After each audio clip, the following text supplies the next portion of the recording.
Good morning and welcome to this webinar that we are excited to be sharing with you. Elle and I are going to be talking about personal branding. And a lot of you have reached out over the past couple of years. And I know my own personal journey of the last 5 years of going from having no personal brand to now where I've got something established and still working on that next level. I believe you're going to find some value no matter where you are. If you haven't even started, you have no idea what personal branding means. You're not even sure if it matters for you in your industry because you may think, this isn't relevant. Well, stay with us because I think you're going to find out personal branding really does matter for a lot more of us than it has in the past. So we're going to walk you through some of those steps of how you can get in the game around personal branding. So we've got one of the experts. I actually work with Elle and her team over at Brand Builders with Rory Vaden and AJ Vaden. So you may know of them. They've worked with everybody from Ed Milet to Eric Thomas to Lewis Howes to Mel Robbins, all these famous people, and then normal people like myself. So you'll find today is going to be of value for all of you, no matter where you are on the journey.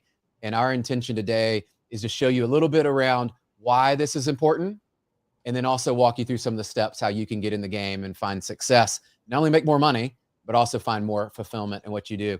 So Elle, thank you for joining. I'm excited to dive into this with you.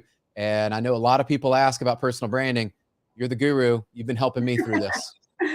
Appreciate that, Brian. I'm going to share my screen and we can go ahead and get started. So here we go. Y'all see that? I always like to share on May 4th, 2018, my entire life changed with one phone call. I had just wrapped up selling a brand new executive level client. I was starting a whole new consulting client the following week. And that afternoon, it was about 5 o'clock on a Friday, I get a phone call from our CFO. Now, at that time, our CFO was a good friend of mine. We had a very casual, friendly relationship. We were really good friends, loved his family. And he calls me. I'm like, what's going on? A little weirded out that he was calling me on an afternoon. And he said a sentence to me that completely changed the trajectory of my career. And he said, your services are no longer needed.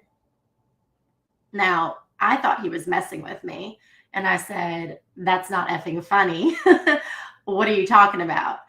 And he was like, this is not a joke. And so that day, a company I had been with for a decade, I no longer was a part of.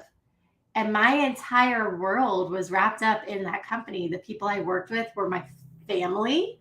They were my best friends. And not even that, less than a year prior, I had actually decided to leave my husband.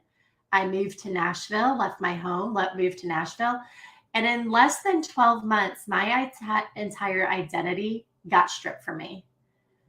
Identity of being a wife was gone, of being a daughter-in-law was gone, of being a dog mom was gone, family was gone, friends were gone, my job was gone where I labeled myself as a top performer. And everything that I found worthiness and strength in had came from this identity that completely unraveled in front of me.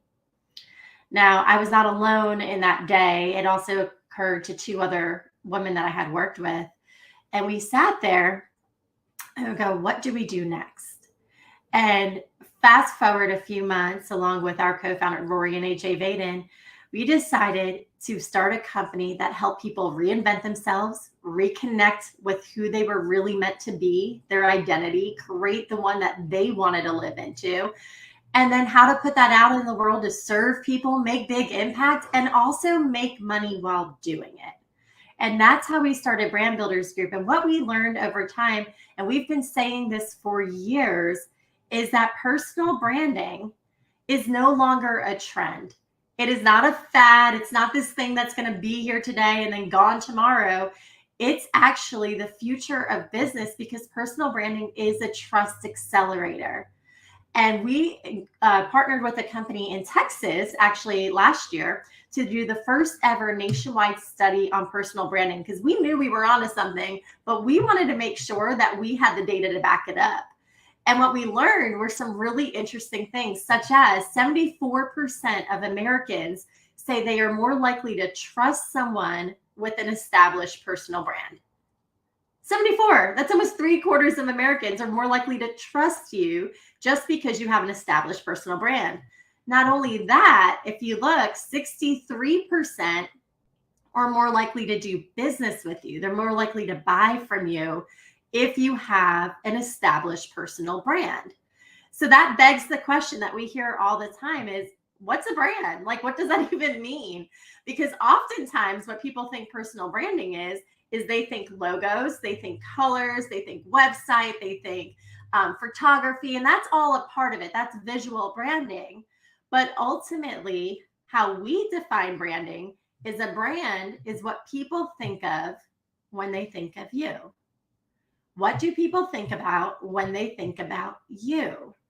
So the question I have for you is, what is your brand? Like, what are the things your colleagues, your friends, your family, your clients, people in the community that you network and socialize with, what do they think of when they think of you? What are the words that they're saying? And do those words align with what you want them to be saying about you?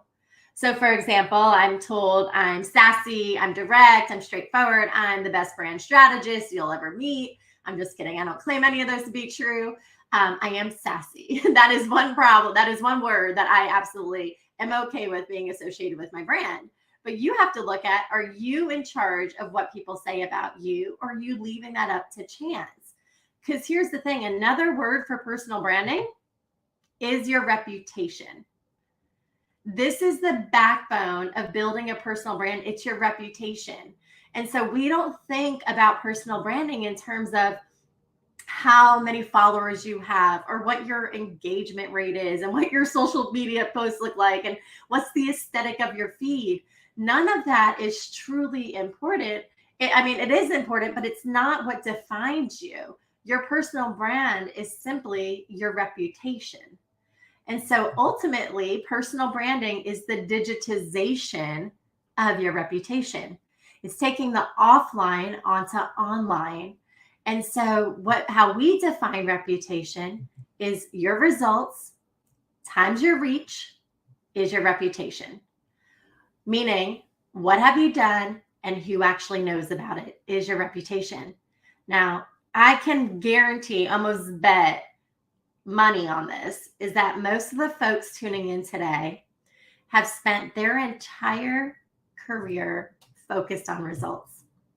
You have spent time, especially, I know this to be true, Brian, you're a competitor, right? You're all about results. And so a lot of folks in here, when they think about reach, they think ego. They think it's a popularity contest. They think influencer. And they're like, I don't care about being famous. I don't care about being popular. And I just care about getting the results, of making progress, because that's what success means to me. And the challenge with that is when all you do is focus on results and not also on your reach, then you can't serve more people because not enough people know about you. And so when you think about the people that you're serving and you're going, well, shoot, if I'm not out there promoting what I do, there is someone else who is not as good as me, who doesn't care about someone as me, who doesn't have the process as strong as I do locked in, who doesn't have my experience the way I do it. There's someone else who's not as good as me, but because they are better at promoting themselves than I am, they're going to get the clients that should be coming to me. It's crazy, because we know that if we can focus on both, that provides opportunity. And so we want to be not just results focused, but we also want to be reach focused in order to create this really strong reputation. So now a reputation can be positive and a reputation can also be negative. Give you an example of this. You have this woman on your left is Mother Teresa. Mother Teresa has a worldwide reach. Most people know who she is. She's done amazing things for this world. Therefore, she has a positive reputation. Now, this gentleman on the right, Bernie Madoff, worldwide reach, not so much of a positive reputation. He did a lot of negative things. He did a lot of bad things. And so he has a large negative reputation. So it can be positive and it can be negative. But again, results, positive or negative, worldwide reach, also reputation. So this actually begs the question that most people ask us is going, well, what actually matters more? Is results matter more or reach? Do I have to have results before I have reach? Or do I need reach before I have results? What actually is it? And the answer is it's both. So to demonstrate that, we have this guy on the left, and his name is Michael Phelps, and chances are you knew that. Michael Phelps is the most winningest Olympic gold medalist from the men's U.S. swim team. Now, this woman on the right, unless you're a swim fanatic, chances are you don't know who she is. And this is Jenny Thompson. Now, what's crazy is Jenny Thompson is basically the equivalent to Michael Phelps on the female U.S. swim team. She has won more gold medals for the U.S. swim team than any other female, but yet we don't really know who she is. Well, why is that? Can't answer. We don't work for their teams.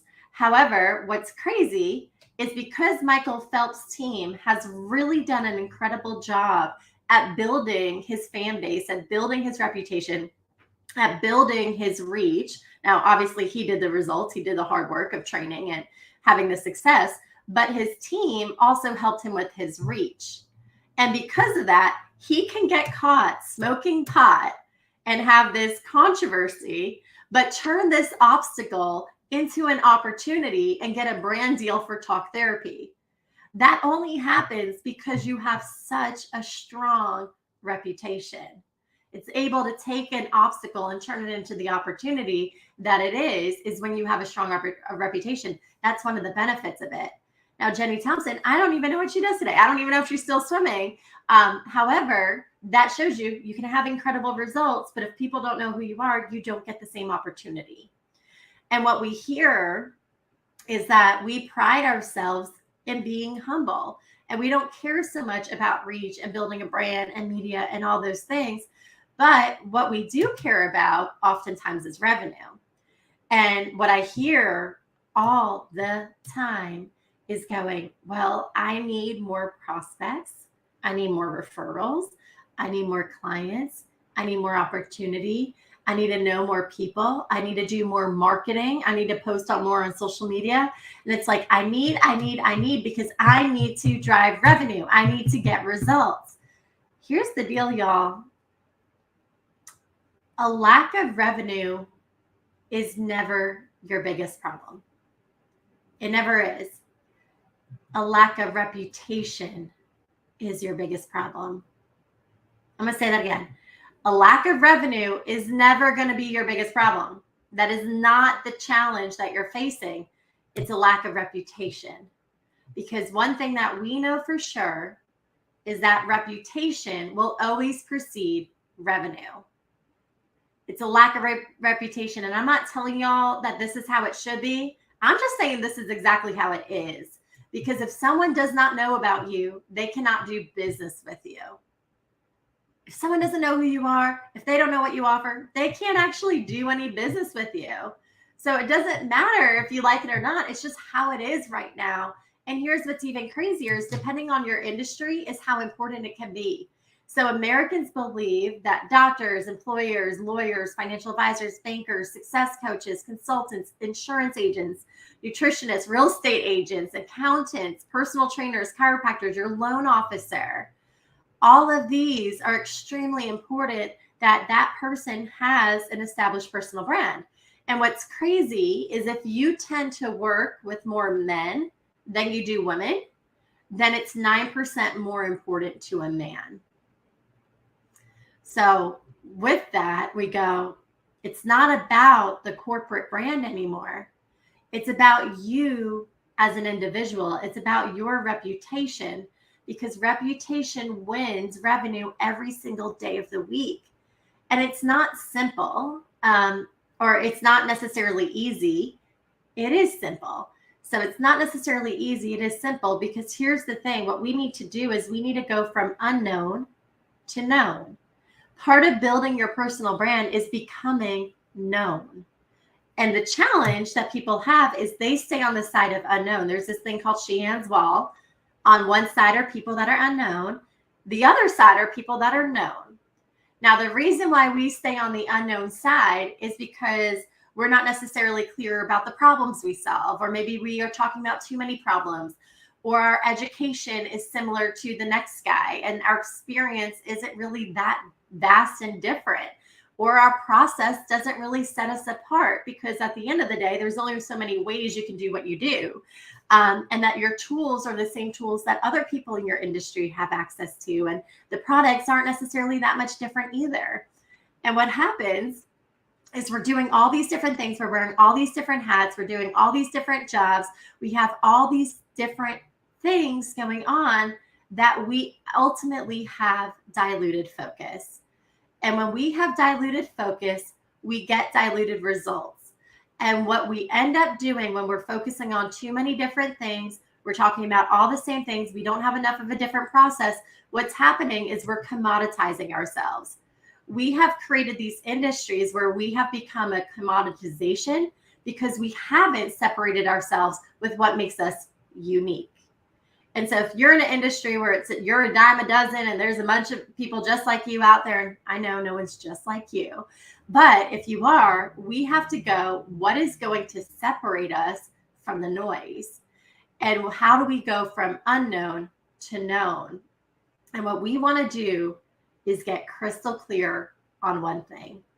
And this, y'all, this is the number one secret to building an influential personal brand.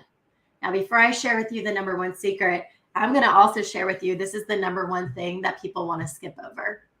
When it comes to building your personal brand, people jump so fast to websites and social media and posts and logos and colors, and they skip the groundwork and the foundation, or they do it, but not super in depth. And when you do that and you skip over it, what happens is you invest a lot of time and money and energy and resources into these visual things, these tangible assets, which is great, but you don't get the conversions you were hoping for because we're not crystal clear on the foundation of what our personal brand is, which we actually call your brand positioning statement. So going back to the number one secret to building your personal brand is getting crystal clear on what problem you solve. What problem do you solve? And really, we want to narrow this down in one word. So just take 30 seconds, write down in one word, what problem do you solve?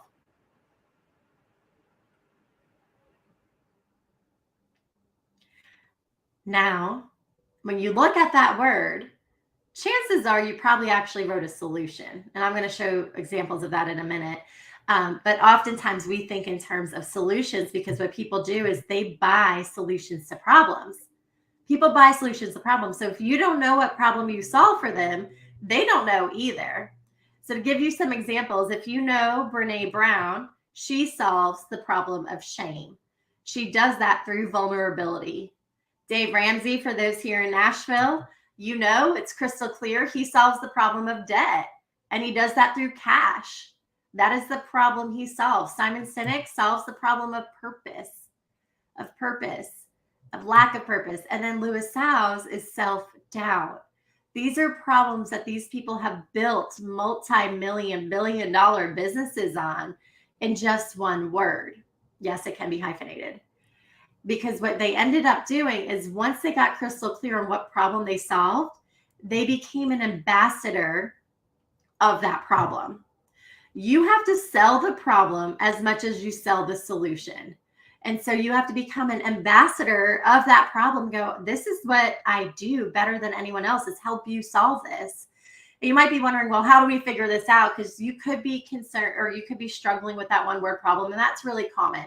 In fact, it can take hours to come up with what that problem is. And how we do that is through a series of exercises, what we call the brand DNA helix, to help you identify what is the problem you solve, who are you solving it for, how are you going to monetize this, how are you going to grow and scale this business, how are you going to package yourself, and how are you going to position your brand? Because you don't want to differentiate yourself based on product or knowledge. You want to differentiate yourself based on trust.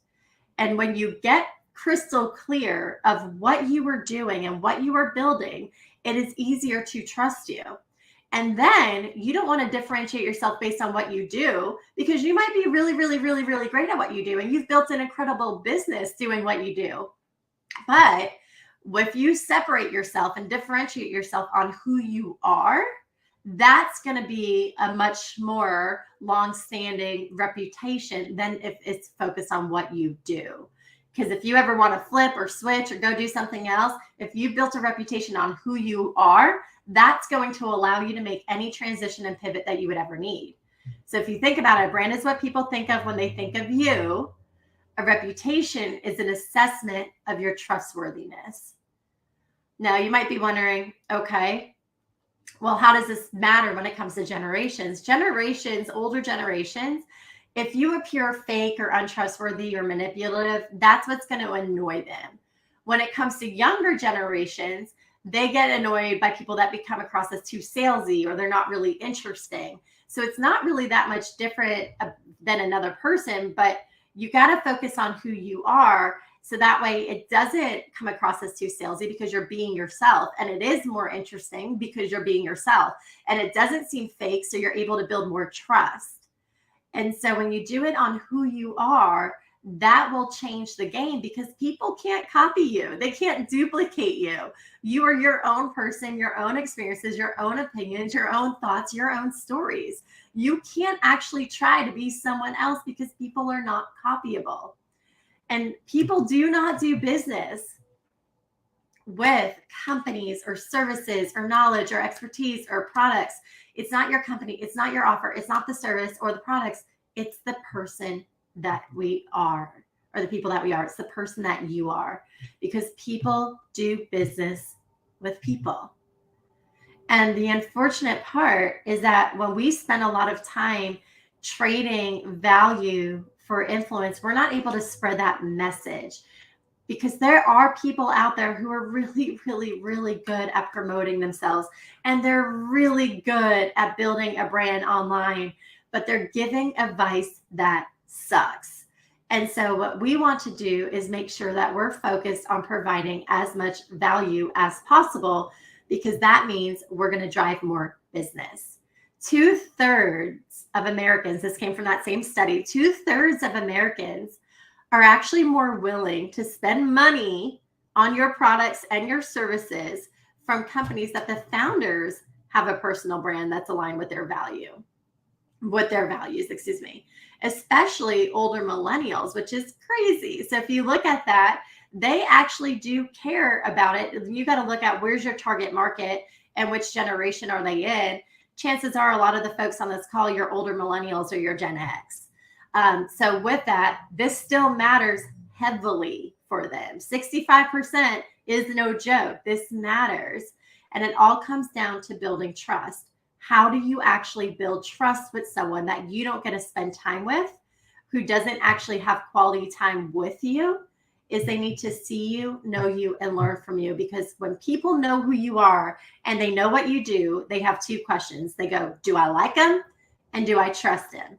And if they don't get to spend that quality time with you, the only way they get to decide if they like and trust you is based off of what they see online and what other people say about you.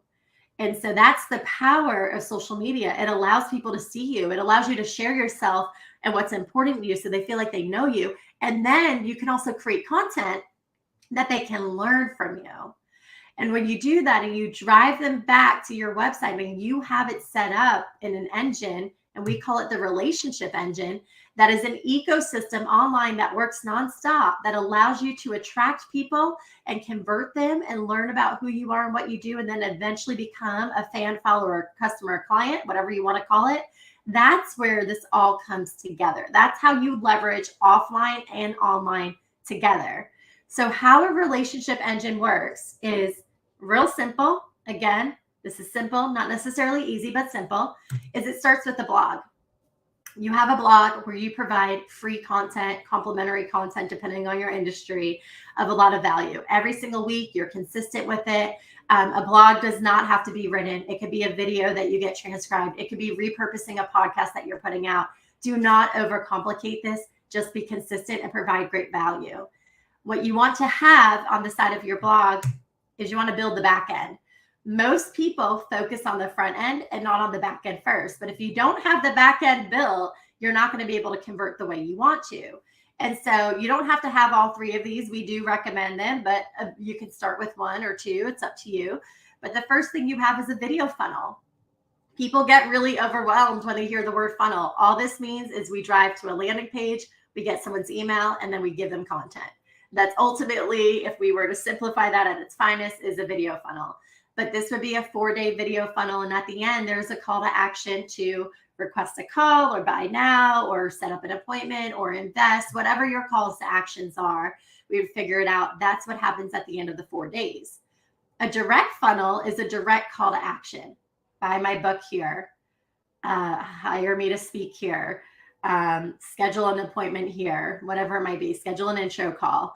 And then a webinar funnel is, instead of it getting dripped over time, it's one thing that you can do evergreen, meaning you create it once, you update it every 3 to 5 years, and it just lives there and works itself. And at the end, you have a call to action. And that sales page might not be an exchange of money. It might be, again, scheduling an appointment. So you want to build the back end. Once the back end's built and we're consistently putting out content, we're driving people to there, then you want to focus on the front end. And this is where you drive traffic. So there are 3 different types of traffic that you can drive. First is free traffic. That's the most common. That's your email list, SEO, social media, news outlets, podcasts, whether you're a guest or you're having your own. But you can drive people back to your funnels or to your blog from those things. There's paid traffic. So this is one mistake people often make, is that they jump into paid traffic way too soon. So if we're doing paid traffic way too soon and we don't have analytics set up and we don't really know what converts and what doesn't, you're going to spend a lot of money really quickly without an ROI. So we want to make sure that we have that tight before we do that. And then the last is the most fun, is get paid traffic, where you can get paid to speak and drive people back to you. You can get paid to write a book and drive people back to you. But this is the context of it in a nutshell, is going build the back end, put out content, and then drive people to your content. That's how the relationship engine works.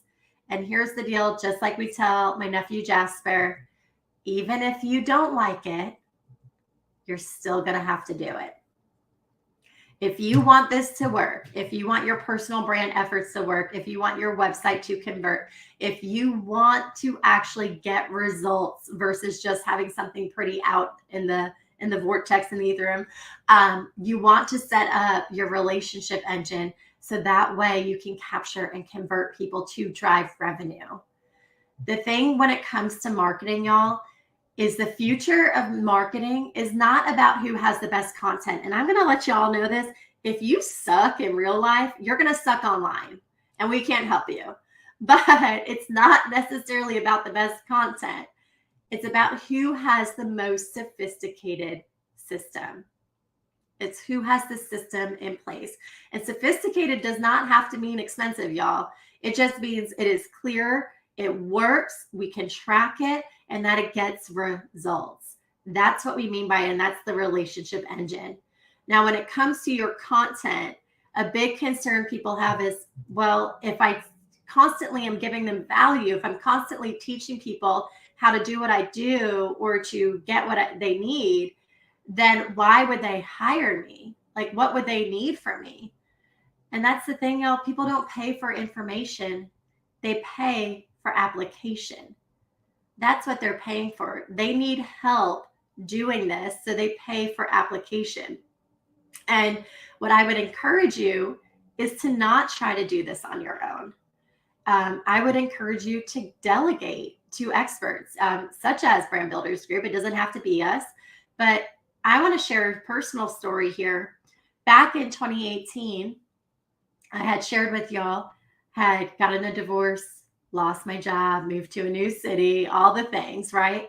But what I also didn't share is what a financial shamble I was in.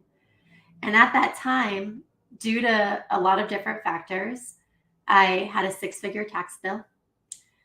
Due to the relationship aspect, my credit was shot. I had enough money in the bank to cover my expenses for about 6 to 9 months. So that way, you know, I could live on my savings until we figured out if we were starting a new company or not. But ultimately, my financial life was a wreck. And when I moved to Nashville, I asked a trusted friend, I need to talk to someone. Who should I go to? And they introduced me to a family CFO program at the bank. And this woman completely changed my life. She got me in touch with the right advisors. She got me in touch with the right CPA. She got me on plans that I needed that I didn't even know. She talked to the IRS. She did all the things and helped guide me along the way. And now my credit is not perfect, but almost there. I'll get there. I own a house. I have money in the bank. I'm making more money than I ever had before. Things are all on the up and up, and it's amazing. But why I share this with y'all is could I have figured out on my own how to get rid of that bill and take care of it in 4 months, how to get this house, how to repair my credit, all that stuff. Could I have figured out how to do that on my own? Most likely. I could have done all the research. I could have just taken the time and figured it out on my own. But what I knew is if I tried to do it on my own, it would take me longer. It would cause more frustration than I needed because I didn't necessarily know the right steps in the right order. I would have wasted a lot of energy and resources and time. And I probably would have spent more money trying to hire the wrong people. And what I would encourage y'all is when it comes to this is there is a lot of noise out there. There's a lot of people that are focused on different areas and they're not building it all together. So make sure when you do delegate, you have the right partner because it will be life-changing, not just for you, but for your business. And so what I would encourage you is to schedule a call. We do these free strategy calls. If you go to freebrandcall.com/Elle, we can put that in the chat. But we do these calls with our teams where you can hop on for about 45 minutes to an hour and just tell us about your business and what your goals are and where you're heading with it and what you've been working on and where you want, what the vision is for it. And we can share with you about how our process would apply to you if it does. And if it does, great. And if not, no big deal, no harm, no foul. But I would just encourage you to schedule a call with our team. And the last thing I would like to leave you with is just remember, you can build a business all day long. It will never be as valuable as building your reputation. Thanks. Elle, that was awesome. I was over here jotting some notes down and going through this a few times. What I love is like you said, the simplicity of it. It's not always easy, but I've often found in my life, nothing that was really easy was ever really worth it. The things that you went through that were difficult, that were hard, they were worth it. And so I would encourage everybody, schedule the call, reach out, let Elle know, or you can reach out to me. I know some of you guys had reached out ahead of time, like, hey, what's going to be this whole webinar? What's happening there? And I wrote this down, and we've talked about this: is go after what you want. You know, in life, too many times I think we all hesitate, and we know there's a calling, or we know there's an urge, there's something we want to do bigger in our life, and we hold back. And those are the regrets that stack up later. So go after what you want. This has been one of those. I wanted to do this with Elle and share this with you guys because it's made an impact in my life. And then you'll see this journey continue to unfold. But I felt like it's one of those things when somebody gives you a gift and it's really cool, you tell your friends about it. So that was the purpose of today. So reach out to us. Let us know how we can assist you in your journey. And just know, as Elle shared her story, most of you that know me, if you go back 5 years, you probably wouldn't have found me much on social, and how that's changed my business, my life, and my family. And I'm looking forward to blessing others with that information and now application. So reach out to us afterwards, and we will catch you guys on the next webinar that will probably follow. If you have ideas, questions, all that, hit us up, and we'll catch you then. Take care, guys. Have a great day. Bye.